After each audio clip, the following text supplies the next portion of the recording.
ప్రతిగాధలో రాక్షసుడే హింసలు పెడతాడు, అణచగనే పుడతాడు రాజే ఒకడు.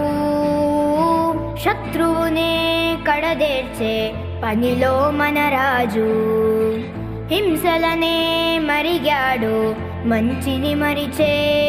ఆ నీచుడి అంతు చూశాడు